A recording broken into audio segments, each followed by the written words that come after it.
जिस हाथ ने कभी सोने के कटोरे थामे थे, आज वही हाथ खाली कटोरा लेकर खड़ा था। जिस महल में एक इशारे पर भोजन सज जाता था, उसी नगर की गली में एक राजकुमार चुपचाप भिक्षा मांग रहा था। लोग देख रहे थे, कोई पहचान रहा था और कोई आंखें झुका रहा था, लेकिन वह भिक्षा भोजन के लिए नहीं थी। वह अहंकार के अंत की घोषणा थी। उस दिन सिद्धार्थ ने कुछ नहीं मांगा। उस दिन बुद्ध ने दुनिया को इंसान बनना सिखाया, राजकुमार से भिक्षु तक। इतिहास में कुछ क्षण ऐसे होते हैं जो केवल किसी व्यक्ति का जीवन नहीं बदलते, बल्कि मानव चेतना की दिशा बदल देते हैं। गौतम बुद्ध द्वारा पहली बार भिक्षा मांगना ऐसा ही एक क्षण था। यह केवल अन्न मांगने की क्रिया नहीं थी, अहंकार के विसर्जन, समता की घोषणा और करुणा के सार्वजनिक प्रकटीकरण का क्षण था। जिस हाथ ने कभी स्वर्ण पात्र पकड़े थे, उसी हाथ ने जब पहली बार भिक्षा का कटोरा थामा तो उस दिन केवल सिद्धार्थ नहीं बदले, सभ्यता बदली। एक कपिलवस्तु का राजकुमार सिद्धार्थ, कपिलवस्तु का वैभव, शाक्य वंश का गौरव, राजा शुद्धोधन का इकलौता पुत्र सिद्धार्थ गौतम। उनके जीवन में रेशमी वस्त्र थे, सुगंधित भोजन था, सेवक दासियां सैनिक थे, संगीत नृत्य उत्सव थे, लेकिन आत्मा बेचैन थी। चार दृश्यों ने उनके भीतर हलचल पैदा कर दी। वृद्धावस्था, रोग, मृत्यु, सन्यासी। यहीं से जन्म हुआ एक प्रश्न का, क्या जीवन केवल इतना ही है? दो महाभिनिष्क्रमण, त्याग की पहली रात। एक अंधेरी रात, जब नगर सो रहा था, महल मौन था, यशोधरा और राहुल निद्रा में थे।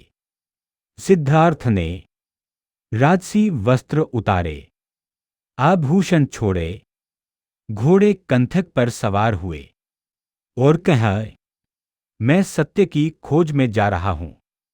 यह था महाभिनिष्क्रमण। 3 तपस्या का कठोर मार्ग, 6 वर्षों तक अल्पाहार, कठिन तप, शरीर क्षीण, अस्थियां दिखने लगी। उन्होंने स्वयं को लगभग समाप्त कर लिया, पर ज्ञान नहीं मिला। तब उन्हें बोध हुआ, अत्यधिक भोग भी बंधन है और अत्यधिक तप भी। यहीं से जन्म हुआ मध्यम मार्ग का। 4 बोधि वृक्ष के नीचे ज्ञान, बोधगया में, पीपल वृक्ष के नीचे। उन्होंने संकल्प लिया, जब तक सत्य न पाऊं नहीं उठूंगा। रात बीती, मार आया, भय आया, मोह आया, पर अंततः ज्ञान प्रकट हुआ।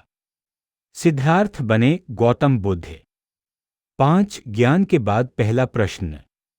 ज्ञान के बाद बुद्ध के मन में प्रश्न उठा, क्या यह ज्ञान सबके लिए है? उन्होंने सोचा, लोग विषयों में डूबे हैं, यह सत्य गूढ़ है। क्षण भर के लिए वे मौन रहे, लेकिन ब्रह्मा साहंपति के अनुरोध पर उन्होंने निर्णय लिया, मैं धर्मचक्र प्रवर्तन करूंगा। 6 पहला नगर, पहला कदम। बुद्ध ने निर्णय लिया, मैं लोगों के बीच जाऊंगा और वही जीवन जीऊंगा जो मैं सिखाता हूं। उन्होंने राजसी जीवन त्यागा था, अब भिक्षु जीवन अपनाना था। यहीं आता है वह ऐतिहासिक क्षण, पहली बार भिक्षा मांगने का क्षण। 7 पहली भिक्षा एक क्रांति। सुबह का समय था। बुद्ध ने केसरिया चोगा धारण किया, हाथ में भिक्षा पात्र लिया, नगर की ओर चले। नगर था राजगृह या कुछ परंपराओं में कपिलवस्तु के निकट क्षेत्र।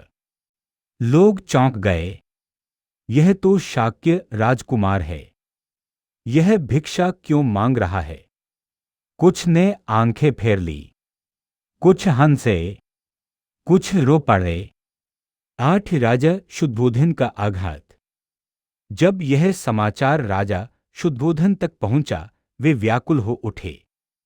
वे दौड़े आए और बोले, पुत्र, यह हमारे कुल की परंपरा नहीं।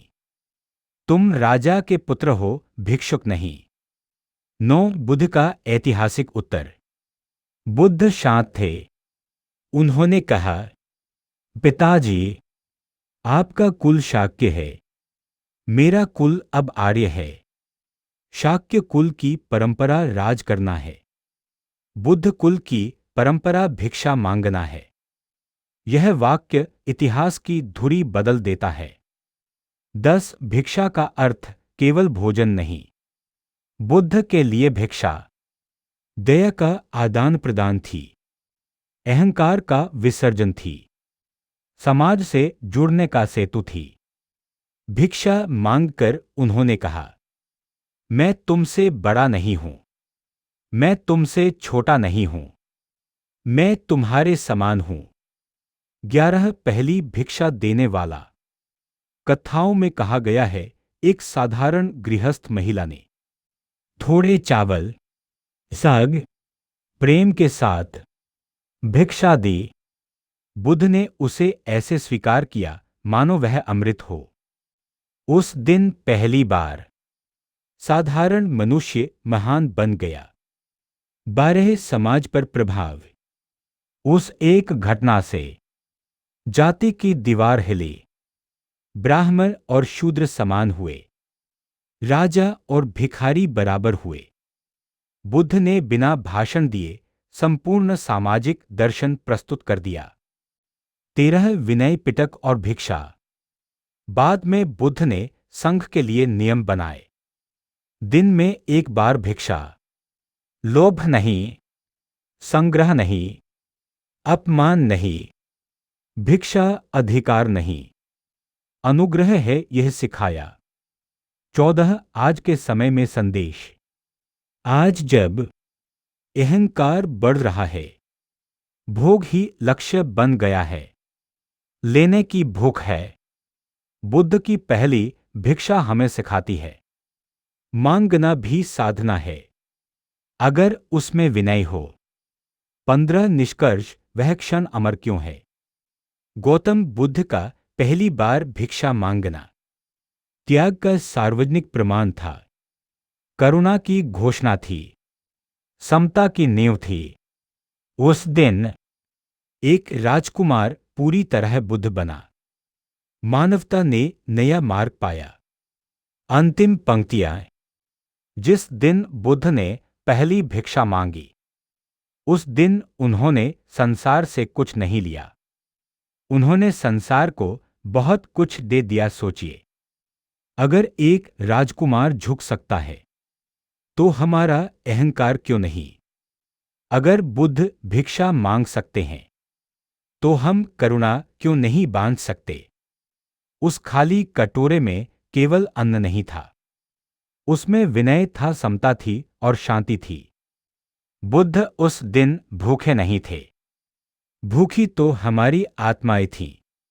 और शायद आज भी वह कटोरा हमारे दरवाजे पर खड़ा है।